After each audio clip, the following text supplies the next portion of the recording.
Well, we are looking at the MSCI changes that are likely to come in. MSCI is likely to announce the changes of the semi-annual index review, and these changes would be effective and would be announced for Indian equity markets on the early morning of May 22nd. So pre-market open, you would be knowing which are the stocks that have been included and which are the stocks that have been excluded from the MSCI India Index. Now remember, whole host of active as well as passive funds track these indices as well as index changes very closely, and there would be a lot of inflow and outflow that would happen into the stocks on the basis of the MSCI changes that happen in the index. Now, according to Morgan Stanley, a 1.6 billion net inflow could happen in Indian equity markets on the back of the changes that are expected from the MSCI in this semi-annual index review. Now, also remember, Morgan Stanley feels that there are a whole host of stocks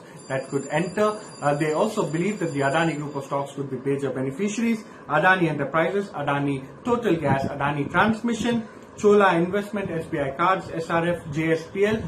These stocks appear to be on most of the brokerages list. As for likely inclusions, Morgan Stanley feels that REC could be a likely exclusion as well.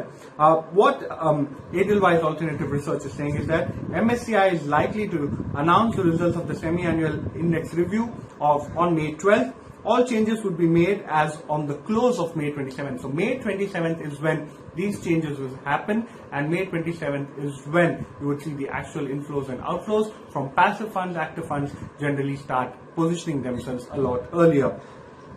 According to Edelweiss, their high conviction inclusion names are Adani Enterprises, Adani Total Gas, Adani Transmission, while their medium conviction inclusion candidates are Cholamandalam Investment and SBI Cards. They say that if all of these 5 stocks are included, then India can see net passive inflow of approximately $1 billion.